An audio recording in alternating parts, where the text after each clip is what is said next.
What's up, man? It's Murda Beatz, and check me out on the Bootleg podcast.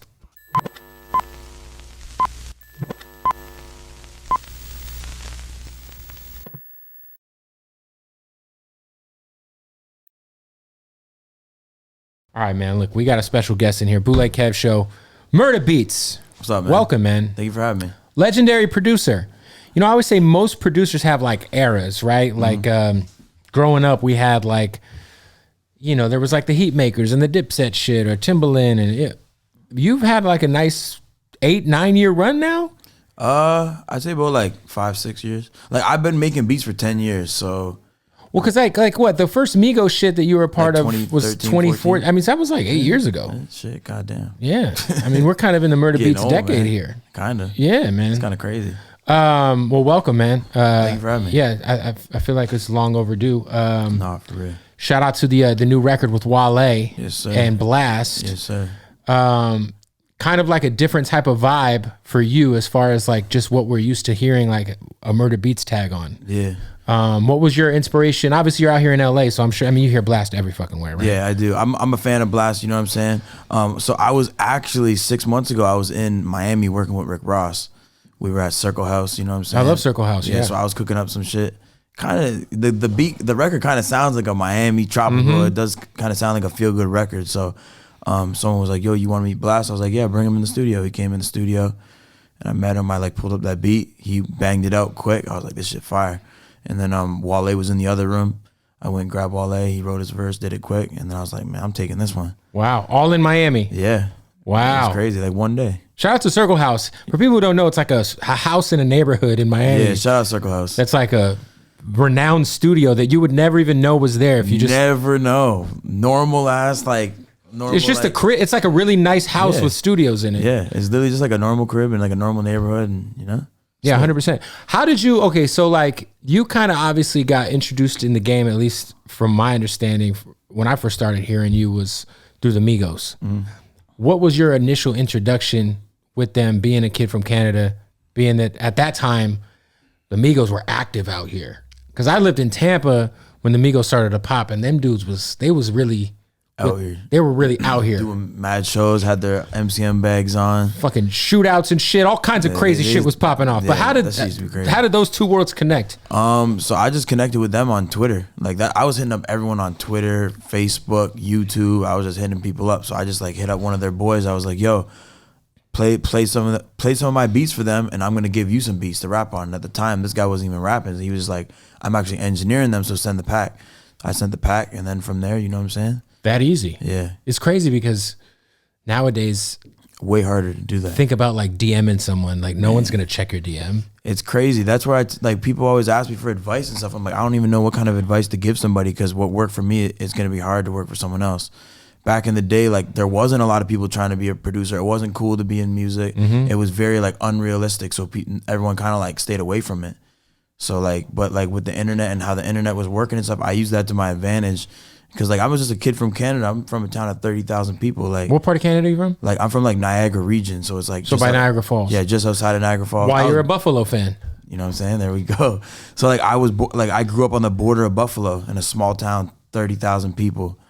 So I've been to Buffalo. It's a pretty fucking wild place. It is pretty wild. I'm not gonna lie. It is very like when I went there and like hung out with Conway and West Side Gun, and I was like, I get it now. I get why you guys real shit though. Rap about the shit you rap about, because that shit looked like it's the poorest part of America. I was gonna say, when I think of Cleveland in my head, and then I went to Buffalo. I've never been to Cleveland, but I was like, this is what when I think of Cleveland, I think of this, but it's Buffalo. So when I first started going to Chicago, I was like, and we were in the Wild 100s, the South Side, all like these crazy places you'd be hearing about. I'm like, this shit looks just like Buffalo. Yeah, Buffalo's crazy. So I went back to Buffalo, like, damn, like, you know. But funny story about Conway and them, I was like, I used to go to Buffalo first, trying to like go to America, get my producer shit up. You know what I'm saying?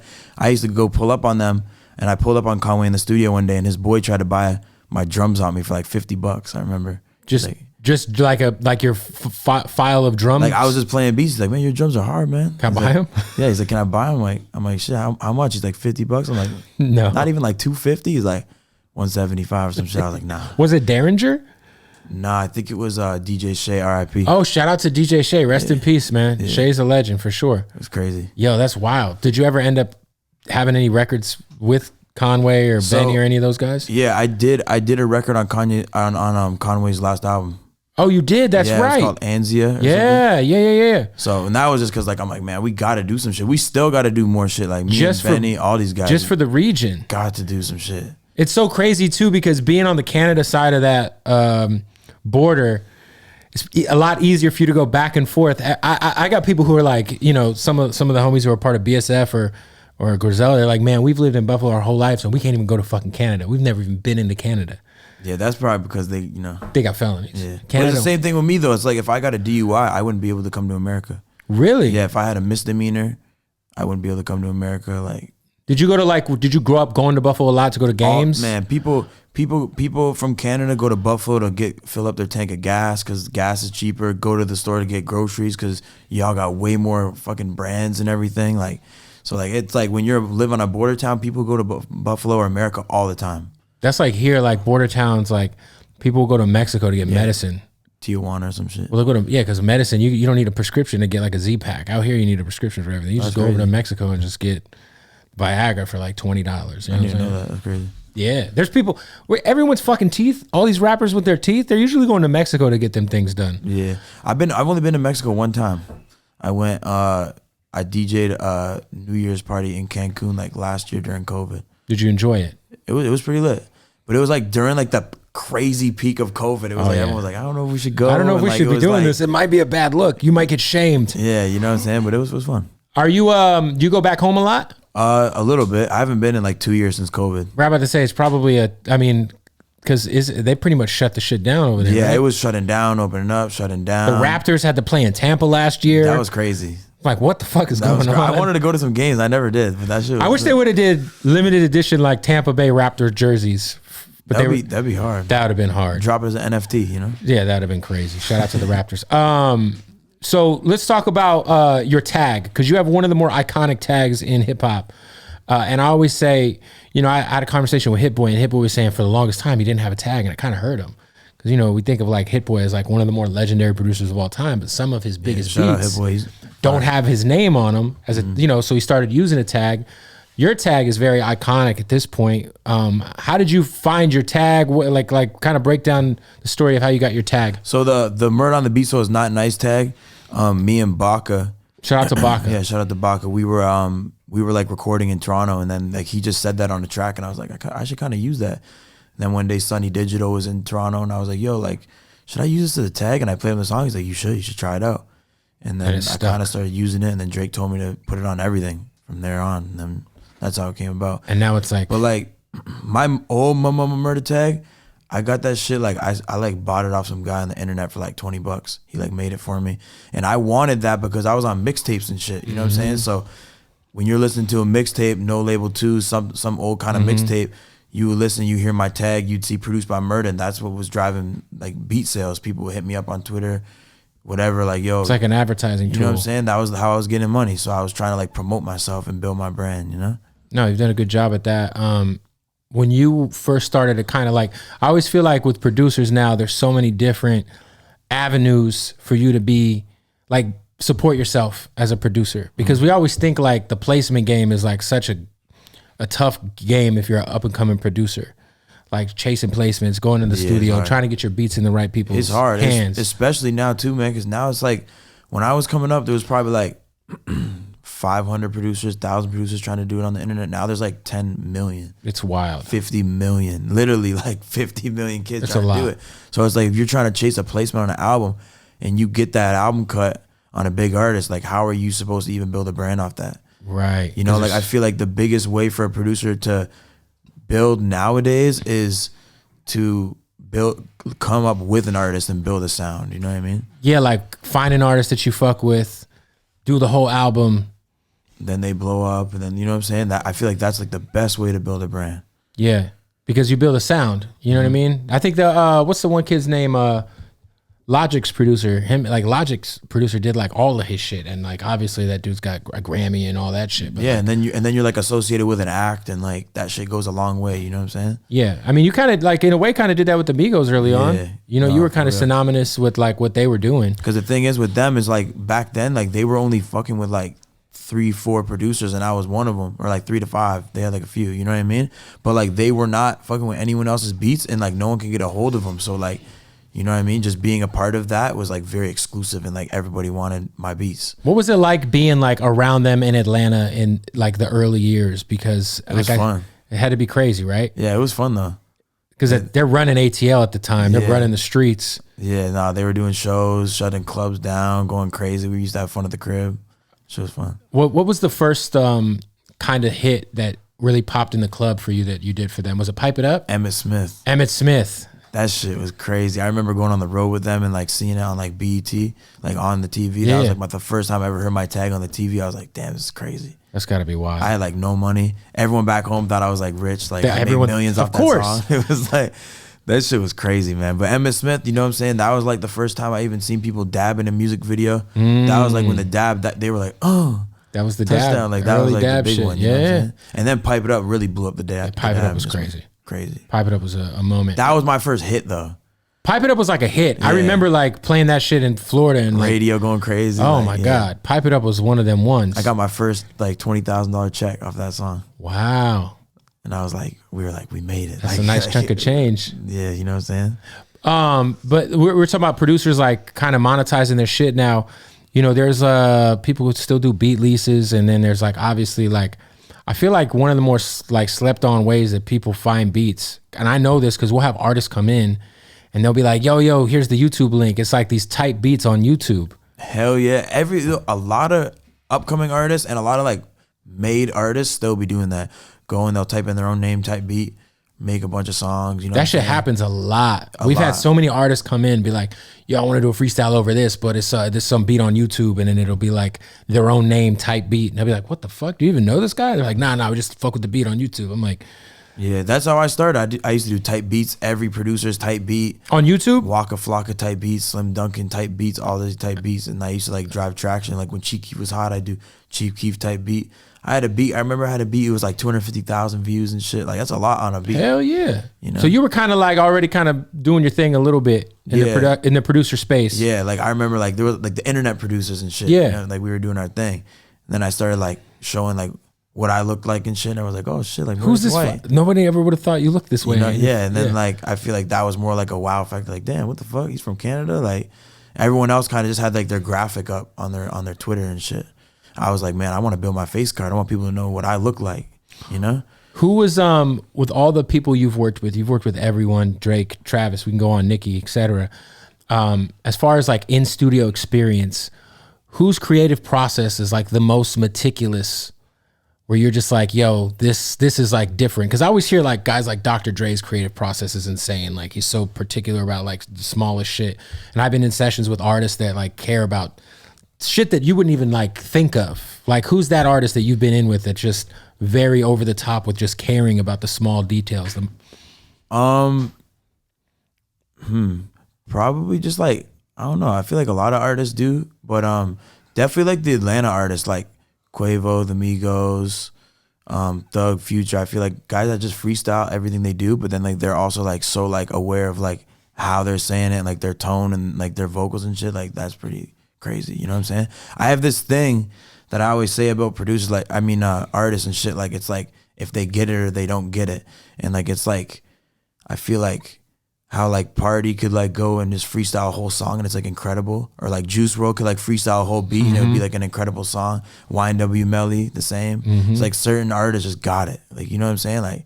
Like you could just pull up a beat for Juice, RP, or like Melly, Party, and or they would just go and they could literally freestyle the whole beat and it's like a finished song. That shit's crazy. Like that's incredible. Is it a different like when you're in with a producer that does the punch in thing or does the off the top thing, as opposed to somebody who writes shit down? I don't even know who writes shit down anymore, because it feels like most people just go in and they do the melody, or they do the punch in thing where they punch in line by line. Like, is there like a big difference for you, like being in the studio with someone who actually writes? 100%. So like it was like a gift and a curse with Amigos, because I was like so young. I was like 19, 20 years old working with these guys. They're freestyling everything, punching in and stuff. And then when I started working with other people and people were writing, I like didn't have patience in the studio for it. Because it's like it's a much more patience like driven process. Yeah, like I could go in with Amigos. They could pull up a beat, have the song done in 20 minutes. I was cooking up beats in like 30 minutes, 20 minutes. So it was like our workflow was so quick, but our chemistry was crazy. You know what I'm saying? Mm-hmm. So it's like then going in with someone who has to sit there and write.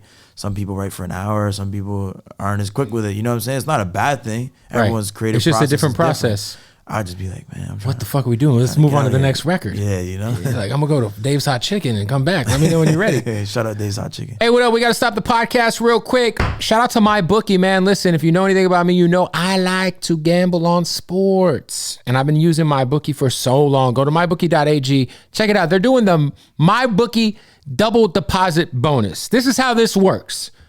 You sign up, you make a deposit, you use the promo code BOOTLEG, and you're going to get double your money. They're going to match your deposit up to $1,000. There's so much action right now, too. The NBA season is going crazy. Maybe you could do a future, right? Who do you think is going to win the MVP? I don't know. Is it going to be Giannis? Is it going to be Devin Booker? Is it going to be Jokic? Certainly ain't going to be motherfucking Russell Westbrook. Crazy odds. That ain't going to happen. That's just burning money. With that being said, there's so many different ways you can bet. You could bet on your daily games. You could do the parlay. I like doing money line parlays. I like to just do 3 or 4 heavy favorites on that NBA schedule, throw them all on one ticket and just try to hit. You know what I'm saying? Whatever you're into, MyBookie, you could bet on it. Anything. Go to mybookie.ag. They got the double deposit bonus right now. This is important. Sign up for an account, make a deposit, and they will match your deposit. Double your money up to $1,000. Right now, that's free money. So what are you doing? Use the promo code BOOTLEG when you sign up and you can double your money. Get in on some of this NBA action, man.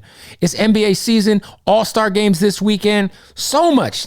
You could bet on the three-point contest, the motherfucking dunk contest, whatever the fuck is going on. Who's going to be the MVP of the all-star game? I don't know, but you could bet on it. You could bet on anything. So make sure one more time, that's MyBookie. Double your first deposit up to $1,000 using that promo code BOOTLEG. Place your bets. What are we doing? Bet on anything, anytime, anywhere with MyBookie, motherfucker. Let's go. A lot of people get to your position, right? Like obviously you came up making beats, but then there's I know a lot of producers who end up getting to a certain point where they start kind of surrounding themselves with other producers to kind of just help with the creative process, whether it's loops, whether it's, whatever it is. A lot more co-production starts to happen. Is that a space you're in, or are you still very much hands-on with everything you're doing? I definitely started like doing a lot of collaborating probably like 2016. You know what I'm saying? I feel like music is a collaborative sport, you know what I mean? So it's just like when you have a band and we're making the songs, you play guitar, I play drums, he play bass, he sings. Then like sometimes the drummer would help write the lyrics. It's like collaborative effort, you know what I'm saying? So I feel like collaborating in music is very important because we all just trying to make the best shit, you know what I'm saying? It don't matter if I make it by myself and then, you know what I'm saying? If you collaborate and I make it by myself, matter, yeah. It's like, and you make the better work, you're the smarter guy. We got to work smart, not hard, you know what I'm saying? But yeah, man, I don't know. Still though, it's like, I definitely surround myself sometimes with a lot of producers, but I still just like, I like workflow, just like, being by myself, pulling shit up, maybe like talking to people on FaceTime, this, that. Like I like to get in with people, but then I just get distracted, I feel like. What are your creative process with beats? Is it Fruity Loops? Is it Pro Tools? Is it Logic? What do you use? Yeah, FL11, Fruity Loops 11. So you'll still be just cooking up on the laptop and your headphones? Cooking up, speakers on the kitchen table, cooking up, like just having fun with it, That's amazing, man. Just trying to like stay inspired and stuff, you know what I'm saying? Because I feel like where I'm at in my career, it's not all about just like making 30 beats a day like I used to, I got a lot more like DJing, branding stuff, trying to drop my own singles. It's like a lot more to it than just like making beats every day, You and Shorty did a very slept on collab project. Shout out to Shorty. Shout out Shorty. It's my boy. What like, when it comes to someone like Shorty, who obviously to me is like one of the more slept on guys in the game. I feel like maybe it's because he's from Baltimore. I don't know what it is, but he got bangers. But what inspires you to want to do like a project with someone like him? Just because like I feel like he was slept on and he's so talented, you know what I'm saying? I've been a fan of him for years, so I just like finally hit him up, saw he was in LA, we locked in. I think the first studio session we made Good Evening. I just thought that was such like a cool different record where I was like, man, let's shoot this video in Malibu in 2 days. And I'm like, and let's just bang out the album. We banged out the album in like probably like 2 weeks. That's so crazy. Is there anybody else you would want to do a collab project with at this point? Definitely some people. Like someone who's kind of in that same space where you feel like they might be a little slept on. Like you might be able to shine some light on what they're doing if you collab. 100%. Probably like No Cap. I think No Cap's super hard. fire. I think he just got a plaque too for vaccine. Shout out to him. Yeah, shout out No Cat. I think he's super talented. Got the craziest bars. No, he's crazy, and I hear he freestyles everything too. Yeah. It's just crazy though, because I'll like listen to his music, and then like every time I listen to his shit, I'm like dissecting a new bar. Like, damn, that shit is crazy the way he flipped that. You know? No, he's crazy for sure. You obviously working with Nicki has got to be. I mean, she's one of the greatest of all time. Yeah, she's super talented. Shout out Nicki. Yeah, shout out to Nicki. How weird was it being like, with all the 6ix9ine shit happening? Obviously, you're a white kid from fucking the Niagara region, so like whether or not the dude's a snitch or not probably doesn't matter to you. But did that kind of like because I feel like that was his biggest record. At least that to me was the only. Fifi's one of my biggest records. That's supposed to be diamond. Well, Fifi's like the only record I feel like he ever dropped that like was like had real crossover like potential. I was like, yo, this shit is like undeniable at that point. But like, what was that? I think it was just perfect timing. Honestly. Great timing on his behalf. I was coming off nice for what. He was super hot. Nicki, obviously, you know what I'm saying? That's just a knockout. What was like the story behind how that came together? Did Nicki have a lot to do with it, or was it 6ix9ine thing first? Like, I pulled up on him. We made the record in New York, and then we were like just like brainstorming who we should get on it. He really wanted to get Nicki on it. He got Nicki on, and then it was over. Because was this prior or after you did No Frauds? I did No Frauds like 2017. This was like. We did the Fifi record probably like 2019, 2018. Yeah. Shout out. No Frauds was a banger too. No Frauds was so hard. That was a banger too. I remember like Drake called me. He was like, yo, he sent me the record. And I was like, damn, this shit about to be crazy. I got one with Nicki, Drake, and Wayne. I was like, what? And it was like a statement record for Nicki. I was like, it was like a little. Because that was when she was going through the Remy Ma shit. Yeah, I was like, I remember playing that and like my parents. I was like upstairs. I was like, damn, this shit crazy. That's fucking wild. Now that you're doing like live gigs, right? Like, it's a whole different game. It is a whole different game. People don't realize that shit. I love DJing now, man. Like, were you ever DJing in the past? No. So I wasn't DJing, and like people were telling me to start DJing because people want to start seeing me. So we were getting booking offers and shit. I was like, man, I don't really want to DJ. Right. And then we took one like 5 years ago. It was like a New Year's gig in Hawaii. Right. I was like teaching myself how to DJ in like the fucking hotel room before sound check and shit. Wow. I was like learning in sound check. I like brought someone with me, and like like from then even like I didn't really fuck with DJing, but then like when I started going on tours and shit, like I started to have a good time, and then like Coachella, like I brought out like DMX and Ferg, Rich the Kid, Ty, and like that shit was just like so incredible. I just started like to like the feeling, you know what I'm saying, and like. Controlling the energy and like, you know what I'm saying? You could play certain records, get the crowd going. You know? And you're like, you could play just a lot of your own shit. Like that's like when I play in like, so like my birthday's Friday. I'm performing at Hakkasan on my birthday. So it's about to be lit. Super dope. I was like, might as well DJ and why party on my birthday. You know what I'm saying? Cause I'm going to party either way. Yeah. So it's like when I'm DJing in Vegas, I play for like 2 hours. You know what I'm saying? It's a long time. So I'll play some of my records and stuff, but I just really want to just like, play what I think everyone's gonna go crazy to, you know, like I'm just trying to curate like a crazy party. For sure, yeah. Like you want to play your own shit, but like you also want to make sure, you don't want to be the guy that only plays your discography. All my shit. Like you know what I'm saying? Like I just like you want everyone to, you want everyone to have for you know. I love to party, man. Like I love to turn up and have fun. So like I just feel like when I'm DJing, I'm on the aux cord. You know what I'm saying? We all have a good time. Rewind a little bit. When you did Coachella, I didn't know you brought DMX out. Crazy. Well, how'd that happen? Crazy. That's a wild generational difference there. We were trying to figure out who to bring out, and I think it was my manager's idea. He was like, man, we should bring out DMX. I heard he's like in the Bay, so we ended up like booking him a Sprinter from like the Bay to Coachella. Oh wow! And like he made it like just on time. Like he made it like just on time. Like we didn't even know if he was gonna make it.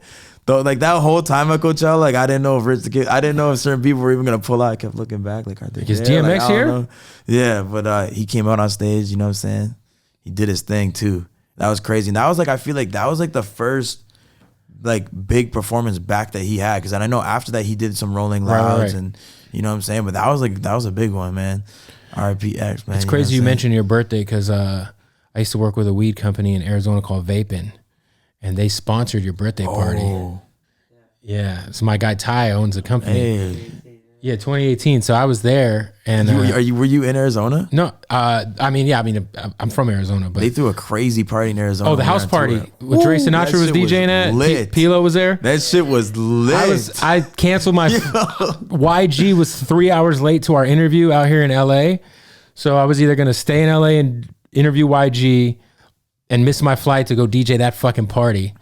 And I ended up doing the YG interview. Yeah, and then Dre Sinatra covered for me and DJed that shit out there. I was on tour with G-Eazy, Ty, the YBN. Uzi. Yeah. Man, that shit Pilo. was so Pilo. They sponsored Pilo's bus, yeah. Yeah, that shit was mad fun, man. They took us to the weed warehouse and shit. Saw like so much fucking weed. Like, no, but they sponsored your birthday out here. I think, and by that time I was working with them and like yeah, that was a lit party too. There was a wild that was when I first met the Nelk boys. They had just moved from Canada to here. Melly was there. Yeah, Kodak was there. We were lit. That was actually crazy that Melly and Kodak were both there at the same time. Yeah, that shit was, man. That was right before.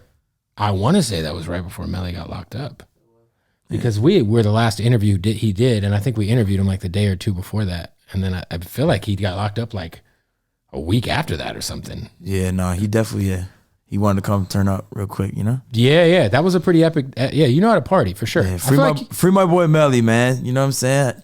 I don't know what's going on with that. I just know every 2 weeks there's like an update, and some of them sometimes they're contradicting, and I'm like, I don't know what the fuck's gonna happen. You and Melly, like, we'll talk about that relationship. Like, he's obviously a very, I wouldn't say misunderstood, but very. Man, he's a talented. He's like an enigma. Super talented artist, man. Like, I just like started listening to his music. I'm like, man, this kid's fire. Ended up finding some time when he was in LA, pulled up on him. We did like 5 records, I'd say 4 or 5 records. And like, he was kind of like the same thing, like freestyling, everything going crazy. I was like, man, this kid's talented as shit, like super talented. You know what I mean?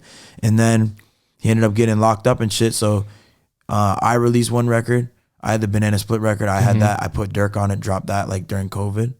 And then he dropped a couple records. And I think there's like 1 or 2 more records we got in the vault that are probably coming out soon. So stay tuned.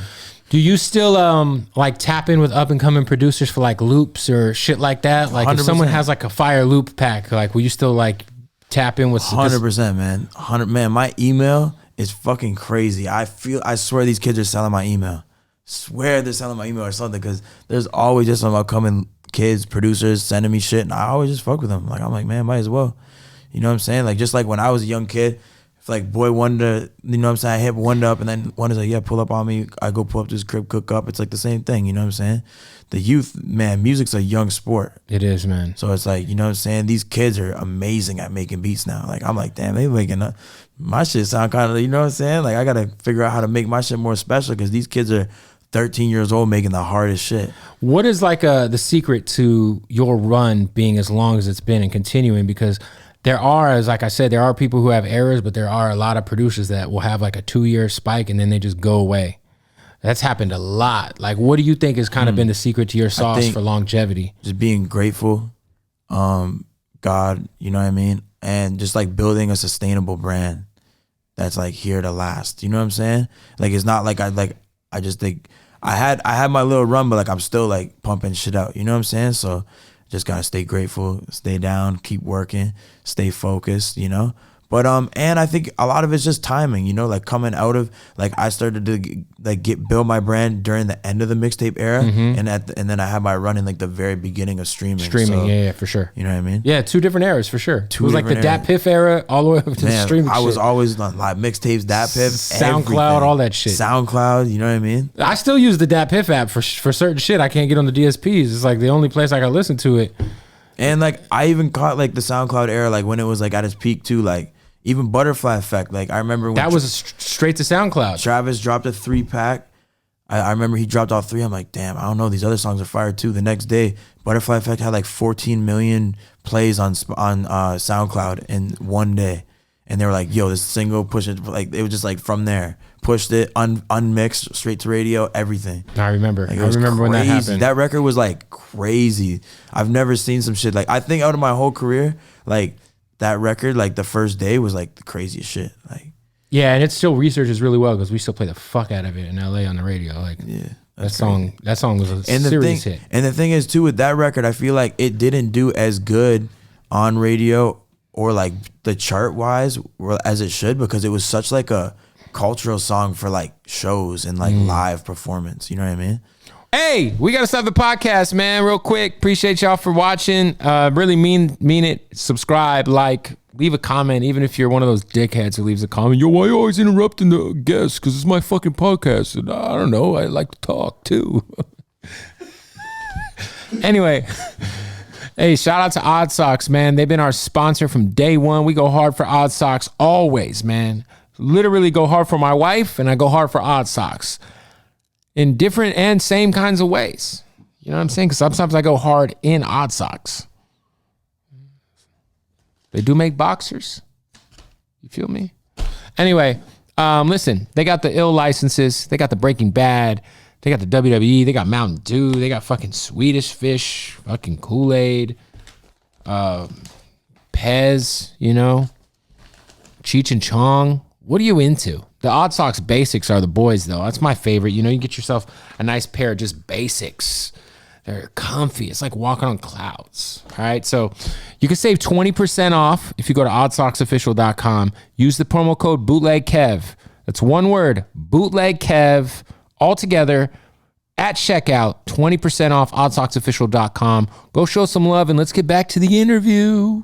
You know, I think of like certain producers' beats, like when we think of like Just Blaze, like Exhibit C is like his like magnum opus. Like what's in your opinion, your favorite or your best beat that you've ever made, that like not the biggest, but just the one beat that you're like, this shit is so crazy. If you take the rappers off, this shit is just a banger. Buzzin' by Party Next Door and Lil Yachty. I feel like that beat is just crazy.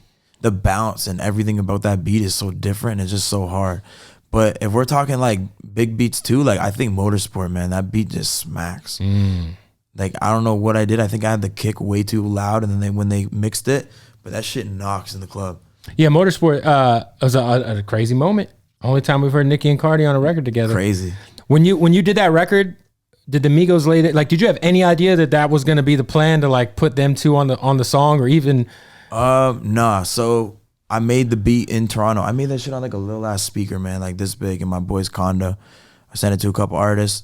Then I ended up pulling up on the Migos in New York at Quad, and I pulled up that beat, and me and Quavo made Motorsport right there. And then I think like a couple months later, he told me, like, he's like, yeah, I got Cardi and Nicki. I'm like, man, you're crazy, man. You know what I'm saying? But out of anybody that could have did that, he did it. You know what I'm saying? So he did do it. He did that shit. And that shit was that crazy. Probably never is gonna happen again. That shit was crazy. That was a moment. Yeah, real shit. That was a fucking moment for sure. What is like, now that you obviously are working on your new album, are you gonna be are we just doing singles? Are we doing a project? I'm definitely trying to gear up for a project, but I definitely want to keep just dropping singles. And I definitely want to like showcase like new talent too. You know what I'm saying? Because I dropped one project ever. It was in 2016. I dropped Keep God First. It was a mixtape, and like I had like a lot of people on there before they were really big. Like I had like solo Offset songs on there before Bad and Bougie. I had like Playboy Cardi on there before. He really popped off. Like everyone was kind of like, you know what I'm saying? Had some kids from Toronto on there before they popped off. So I feel like it's important as a producer to drop a project and like put people on, like give them, you're using your platform, you know what I'm saying? So with the new music, you want to make sure you're also, I mean, you did that with Shorty Shorty, I feel like, because I feel like Shorty, I mean, obviously Bet You It was a gold or platinum record. Yeah, but like, he was already doing his thing. I still feel like he kind of is, you know, it was dope to see him collaborate with you, because I knew it would bring new eyes to what he does. Yeah. And I feel like it worked out perfect. So, you know. Who are some of the new artists that you're like really, you know, because you got a great ear, that you're really fucking with, that like, you know, you kind of feel like you're in a similar space that you were in 2016 to kind of put them on, or help at least? There's this kid Doovie in Toronto, super fire. He's probably next up in Canada. Shout out to Doovie. He's dope. Definitely like No Cap, you know what I'm saying? I fuck with him. There's like so many people, you know what I'm saying? So we just gotta see who I work with. What I appreciate about you is that, at least not to my knowledge, you haven't done the low-hanging fruit EDM shit yet. What is that? Just EDM, like a Murda Beatz, like fucking fist pump Vegas anthem that like I feel like You know what I mean, right? Yeah. Like, because now that you're DJing, I'm sure it's like you might get the itch to be like, man, I need one of these. Because all the EDM DJs, all the EDM DJs are stealing from hip hop shit. All the EDM guys are making rap records now. I fuck with a lot of the DJs though. You know what I'm saying? Shout out to all the DJs. No, they're all cool, but they're still all making rap records. It's just hard for me because like I'm like a hip hop DJ, so it's like I'm not even playing like EDM and shit at my shows. Do you feel some type of way when you see some of these EDM guys like making rap records? You're like, well, you're just kind of like, this is not what you do. Like, not really. I don't know. It is what it is. Music is music at the end of the day. That's fair. It only matters who does it better, right? That is true. That is true. Whoever does it better. Pretty much. So. And hey, I gotta give props to Skrillex, because Skrillex is a fucking beast of a producer. He is a beast of a producer. I've been in the studio with him a couple times. He's a monster. Yeah, he be playing guitar, a bunch of shit. He could do all kinds of shit. What about like placement wise? Like, do you got any big records coming? I got some shit coming. Some shit coming? I'm not gonna lie. My next single, I'm really excited about. I'm about to drop some shit. When is that coming? Some shit. Probably soon. How many artists are on there with you? 3. Can I try to guess?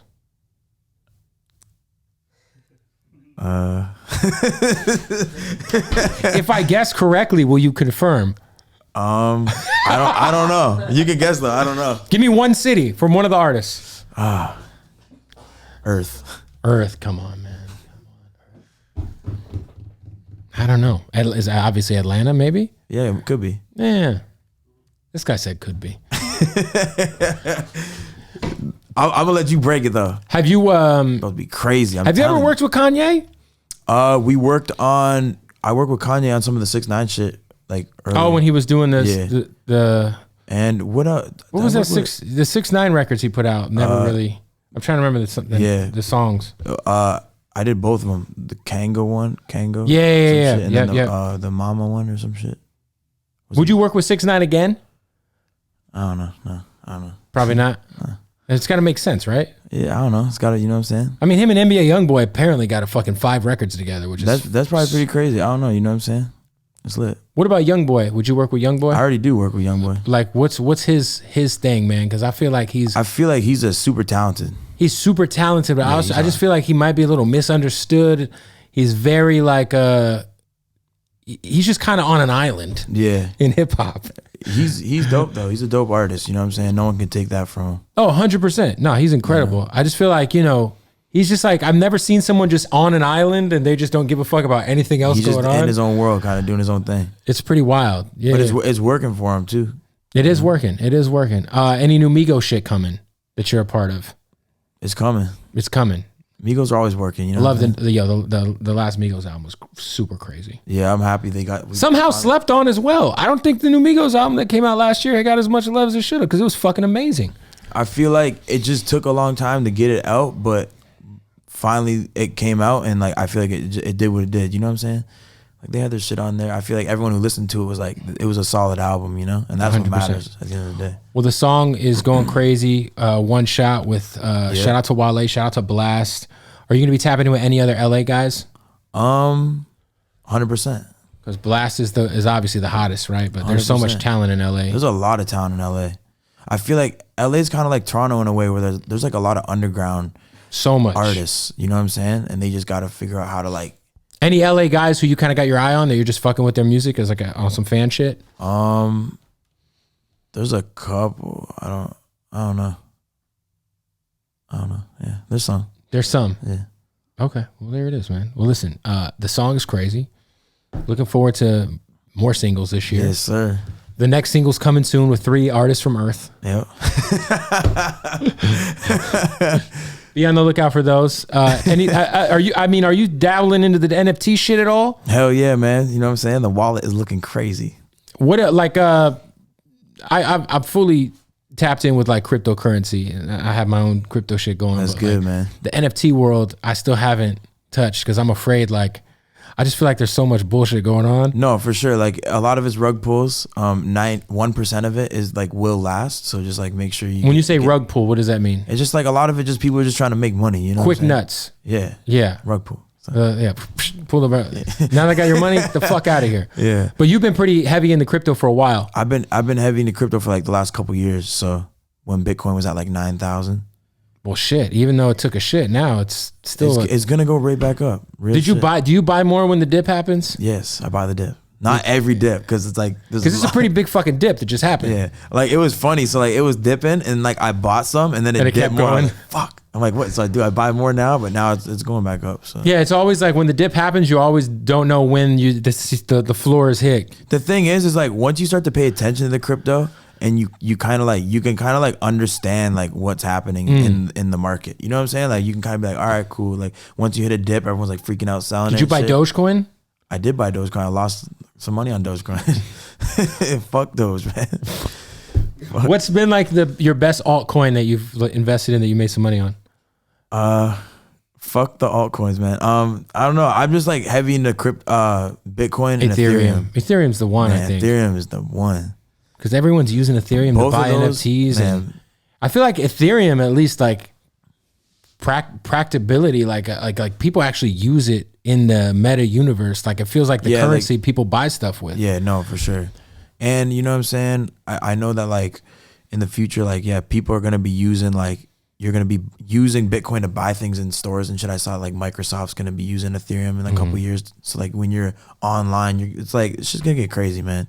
I just want people to like get hip and like educate. Like, you know, people like to hate on what they don't understand. And that, I feel like that's a problem in the world and in society.